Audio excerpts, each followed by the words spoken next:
안녕하세요. 윌리엄 리입니다. 국제망신 자초하는 중위민국 엘리트들. 근데 이게 단순히 이제 국제망신에서 끝나는 게 아니라 한국 미래의 생존 문제가 될 수가 있어요. 뭐 생존 문제 너무 거창하다고 치자면 여러 생명들이 문제가 될 수가 있습니다. 그러니까 이것에 대해서 자세히 말씀드릴게요. 이거는 한국인들의 센티먼트하고 상관이 있어서 이 문재인 정권 뭐 내각 책임제 개헌파 이런 사람들하고도 상관없어요. 이 사람들이 다 없어진 다음에도 문제가 될 수가 있는 사안이에요. 이게 근본적인 문제입니다. 상당히 한국인들이 센티먼트가 어떻게 해서 이게 상당히 이제 공산주의에 근접해 있고요. 이게 문제가 뭐냐면 중이병적인 공산주의예요. 세상이 나 중심으로 돌아간다 공산주의예요. 이제 이게 어떤 상황이 될지 대해서 이제 말씀드리겠는데 오늘은 좀 분량이 많아서 끝을 못 낼 것 같고요. 내일까지 이제 한 번 더 해가지고 상황을 자세히 설명해 드리겠습니다. 근데 뭐 왜냐면 이제 말씀드릴 게 일단 넘쳐서요. 일단 오늘의 주제는 정말 하고 싶지 않아요. 진짜 마음이 참담해요. 이거는 이게 박근혜 사임 압력부터 여기까지 이제 이게 한국인의 바닥인가 하면 이제 좀 더 가면 아니 이게 아니었구나. 더 바닥이 있었구나. 더 밑이 바닥이었구나. 근데 좀 이따 가면 더 바닥이었구나. 이런 걸 갖다 몇 번을 거듭하면서 사람들이 이제 멘탈이 많이 붕괴됐을 거예요. 근데 저로서도 이제 이 문제가 굉장히 그래서 큰 문제예요. 그러니까 이 사태를 갖다 겪으면서 한국인의 기본 센티먼트가 디폴트가 공산주의에 매우 친화적이다. 이게 더구나 이제 공산주의 친화적인 수준이 세계에서 최고 수준이라. 라는 걸 갖다 알게 되었습니다. 이 중국 사람들도 이 정도는 아니에요. 동남아에서도 이런 나라가 없고요. 아프리카에도 이런 나라가 없어요. 그러니까 한마디로 공산주의 영역에 제일 강하게 붙들려 있는 나라예요. 한국이 지금 현재로서는. 자, 정말 어느 정도 수준까지 떨어져야 바닥이 보이게 되는 건가 하는 생각이 들죠. 이 본론은 이제 좀 이따 들어가고요. 이제 그래도 그나마 이제 첫 줄을 시작하는 건데 밝아 보이는 소식부터 전하고 가겠습니다. 뭐 밝아 보인다고 해도 뭐 이게 좀 어두운 얘기인데 밝아 보이는 거죠. 북한은 이제 싱가포르 미북 정상회담 후에도 핵탄두를 6개 생산할 정도의 핵물질을 생산했다고 보도되었습니다. 미국이 이걸 몰랐을까요? 미국 알고 있었어요. 그런데 미국은 그동안 뭐 했게요? 북한에게 시간만 준 걸까요? 그런데요. 그 지연된 시간을 갖다 더 알차게 쓴 쪽은 미국임이 밝혀지고 있습니다. 그 기간 내에 트럼프는 이제 오바마가 8년 재임 기간 내내 약화시킨 국방력을 복원시켰고 이제 오바마가 국방력을 갖다 교묘하게 계속해가지고 약화시켜 왔어요. 대표적인 것이 미국 해군력이 많이 약화되었죠. 제일 이제 괄목할 만한 게 뭐냐면 그 시간이 끌어진 동안에 무인 스텔스 폭격 기술이 발전되었다는 거예요. 게다가 뭐 신기술로 개발된 무인 폭격기는 대당 가격도 상당히 저렴한 걸로 알려져 있습니다. 상황을 보니 이제 이미 상당한 실험 혹은 시뮬레이션 데이터 축적이 되어 있어 당장 양산을 시작한다고 해도 무리가 없을 것 같습니다. 무인 스텔스 기술이 발전되었고 이미 양산 단계라고 한다면 이것이 의미하는 것은 이제 아직은 양산 단계는 아니죠. 자, 만약 북폭이 있는 경우 시작은 이제 북폭의 레이더망의 파괴가 아닌 이제 이것이 의미하는 게 뭐냐? 보통 공격은 레이더망 파괴부터 시작해요. 폭격기를 보호하기 위해서. 그런데 북한의 경우에는 핵미사일이 있어요. 레이더망을 먼저 파괴하다 보면 핵미사일이 한국이나 일본을 향해서 날아갈 수가 있어요. 그래가지고 레이더망 파괴가 먼저 돼서는 위험해요. 그래서 이런 경우에는 북한의 경우에는 레이더망 파괴보다는 핵미사일 등의 대량 살상 무기들이 위치한 것으로 추정되는 곳과 그리고 이제 김정은 등 군사 수뇌부 타격부터 시작된다는 거죠. 레이더망 파괴가 아니라. 레이더망 파괴는 그 다음에. 자, 이렇게 되면 이제 개전 후 김정은의 예상 생존 시간은 급격히 감소할 수밖에 없습니다. 왜냐? 도망갈 시간을 못 벌어요. 레이더 기지 파괴됐다? 그러면 주석궁 지하로 재빨리 내려가서 엘리베이터 타고 내려가가지고 차를 타고 저기 벙커로 가요. 이렇게 지하에 난 도로를 통해서 벙커를 통해서 이렇게 해가지고 대피를 할 수가 있는 시간을 벌 수가 있는데 아니 뭐 주석궁부터 먼저 날라와. 그러면은 도망을 갈 틈이 없어요. 이제는 이제 그 시간이 없죠.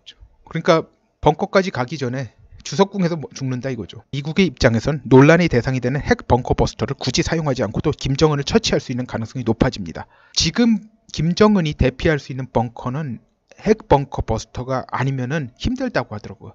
핵 벙커 버스터는 폭발력이 히로시마 원포급이라고 해요.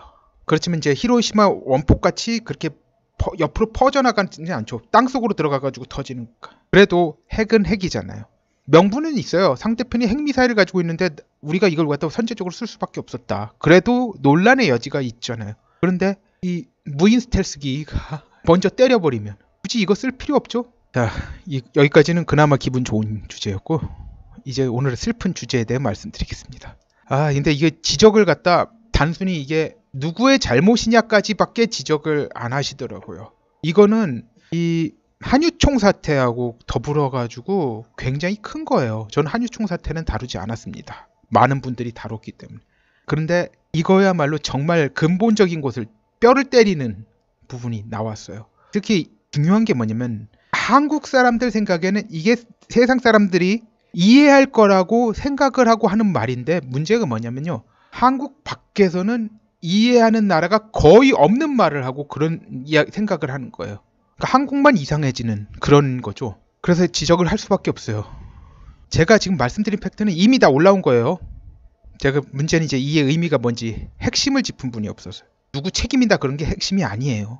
한국 사람들의 센티먼트, 그 사고방식이 이번에 인공혈관 사태, 이 사태가 발생한 원인은 많은 분들이 이미 아시겠지만 모르시는 분들을 위해 아주 간략히 이야기하자면 한국의 보건복지부와 건강보험심사평가원, 이제 심평원이라고 복지부 약칭을 쓰겠습니다. 뒤에서는 그 미국 회사인 고어에게 전 세계 국가들 중에서 한국의 압도적 최저가로 인공혈관을 공급해야 한다고 고집을 했기 때문에 철수를 결정한 거예요. 그러니까 고어가 철수를 결정한 거예요.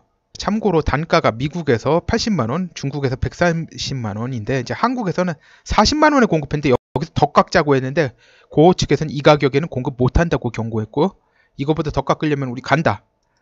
그럼에도 불구하고 한국 복지부하고 심평원이 뭐 갈 거야? 갈마 가겠어?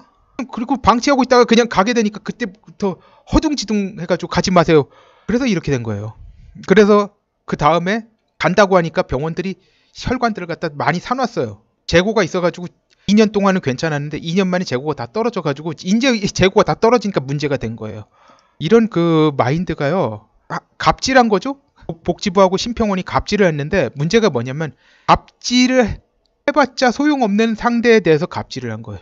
갑질에 재미가 들려가지고 그 갑질을 갖다 해서 통할 상대인지 안 통할 상대인지 그걸 걸 갖다 아예 고려를 하지 않고 마구 갑질을 하다가 일이 터진 겁니다. 신약같이 이제 독점성이 강한 경우는 절대 유효하지 않다고 합니다. 그래가지고 그 철수한 신약들도 있다고 그래요. 한국 시장에서 빠져나간 신약이 있대요. 그 암 치료하고 관련돼서요. 사실 이런 경우에 신약을 4분의 1 가격으로 감수하고 철수 안 하고 한국에서 팔라고 하면요. 이거 한국인들 대상으로 일종의 임상 실험하는 경우 아니면 가능하지 않죠. 당연히. 그러니까 이런 경우가 있다고 해요. FDA를 통과했더라도 미국 시장에 내놨다가 자칫하면 이제 소송이 걸려서 회사가 큰 손해 파산할 수도 있다고 그래요. 뭐 그런 제품이면 한국 같은데 이제 한번 싼 값에 한번 내보자. 그럴 수도 있대요. 근데 이런 경우가 아니면 손해를 감수할 이유가 없답니다. 이제 이렇게 국가 돈을 갖다 아끼면 참 이 국가 돈을 아끼느라고 참 수고가 많다라고 봐줘야 되는데 이게 문제가 뭐냐면 심평원은 자체 비용 절감 부분은 전혀 신경 쓰지 않고 막 펑펑 쓴다는 거예요. 호화 청사를 신축하고 그 로비에다가 5천만 원짜리 그랜드 피아노를 갖다 놓는 건 비용 절감에 역행하는 일이죠. 심평원이 왜 그 5천만 원짜리 그랜드 피아노가 로비에 필요합니까? 여기까지는 대강들 많이 아시는 내용인데요. 정작 제가 읽고 가장 큰 충격을 받은 것은 다음 성명서입니다. 이게 연세대학교 의과대학 학생회 대한의과대학 의학전문대학원 학생협회에서 나온 건데요. 한번 읽어보겠습니다. 이거 읽는 데만 시간이 많이 걸리겠네. 이윤보다 생명을 생각하는 사회를 소망합니다. 소아심장병 수술용 인공혈관 공급 중단 사태를 마주하며 지난 2017년 9월 국내에 소아용 인공혈관을 공급해오던 고어앤어소시에이츠가 국내 인공혈관 사업 철수를 선언했습니다. 대한흉부외과학회에 따르면 지난 2016년에 12월 보건복지부와 건강보험심사평가원이 고어사의 인공혈관 제품의 보험가를 기존 가격의 20% 이상 인하하기로 결정한 것이 핵심 원인이었습니다. 40만 원에서 20%면은 이제 8만 원, 32만 원에 더 밑으로 되라고 했던 거죠. 그리고 이로부터 1년이 지난 지금 국내에 남아있던 2년이 아니었나요? 1년이었군요. 국내에 남아있던 인공혈관 재고조차 모두 떨어져 당장 이번 달부터 우리나라 심장병 환자들이 수술을 받을 수 없게 되었습니다. 인공혈관은 선천성 심장병 치료 수술에 꼭 필요한 필수 재료입니다. 이번 사태처럼 혈관이 없어 수술을 제때 받지 못하면 심장 기능이 떨어지고 후유증도 심각해 심한 경우 수개월 내에 사망할 수도 있습니다. 현재 우리나라에는 연간 4,000명의 선천성 심질환을 가진 신생아가 태어납니다. 이 중 인공혈관을 필수적으로 사용해야 하는 수술은 2017년 기준 약 100건이라는 점을 고려하면 이번 공급 중단 사태는 매우 치명적인 일입니다. 이와 같은 보건복지부와 심평원이 낮은 보험 가격 책정으로 인한 사기업 의 재료 공급 중단 사태는 비단 이번이 처음이 아닙니다. 지난 4월 간암치료제 리피오돌 공급사인 프랑스 제약회사 게르백 코리아 역시 정부가 책정한 낮은 보험 가격에 항의하며 공급을 중단한 적이 있습니다. 마찬가지로 2011년에는 미국 제약회사 올림푸스에서 위암 내시경 수술 기구 가격 책정에 항의하며 공급 중단을 통보하기도 했습니다. 이와 같은 사태들을 결국 환자의 생명을 담보로 하는 협상에서 기업이 우위를 점할 수밖에 없게 하는 악순환을 반복하고 있습니다. 이 사태를 마주하며 우리는 고민합니다. 한정된 의료보험 재원 아래 정부와 기업은 끊임없이 마찰하고 그 피해는 고스란히 환자들에게 돌아갑니다. 이 사태에서 의료계가 정부 당국의 낮은 보험 가격 책정을 비판하는 것은 너무나 쉬운 일입니다. 그러나 사실 그것이 반쪽짜리 답안일 뿐을 저희는 알고 있습니다. 실제로 보건복지부가 지난 9월 보험 가격을 다시 높이는 방안을 마련했음에도 불구하고 고호사는 인조혈관 공급 재개에 대해 아무런 입장을 표하지 않고 있는 상태입니다. 의료의 본질이 산업이 아니라 복지라는 말을 다시 떠올리며 저희는 이윤보다 생명이라는 가치를 말하고자 합니다. 저희 학생협회는 배운 대로 본 대로 말하며 행동하겠습니다. 이거 보고도 이상하다고 생각하시지 않는 분은 제가 솔직히 말할게요. 공산주의 영에 사로잡힌 분입니다. 그러니까 한국에 계속 살고 있었으면 저도 몰랐을 수도 있어요. 그러니까 여기 사람들 기준에서 보면 이건 공산주의예요. 캐나다 사람한테 이걸 갖다 번역해서 알려준다?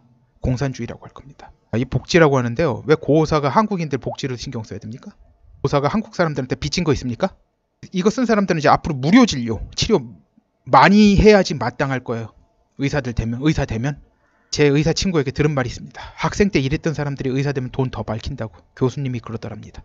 이 문단에서 가장 큰 문제가 되는 건 회사들이 환자의 생명을 담보로 잡았다는 부분이에요. 이건 대단히 악의적 날조입니다. 이건 해당 회사들이 환자들이 그 해당 질환에 걸린 것에 대해서 조금이라도 책임이 있는 경우에만 쓸 수 있는 말이에요. 대로 갖다 강제로 주입하고 나서 해독제 가지고 너 돈 주지 않으면 해독제 안 주겠다. 이런 거랑 똑같은 취급을 한 말이에요. 얼마나 이게 타당치 않습니까? 그러니까 공산주의란 말이 나올 수도 있는 거예요. 자, 이 말대로라면 전국의 의대생들은 환자의 생명을 담보로 경제적 이익을 취하기 위해 공부하는 사람들 이상도 이하도 아닙니다. 이 사람들 나가가지고요. 앞으로 환자가 병원에 왔어요.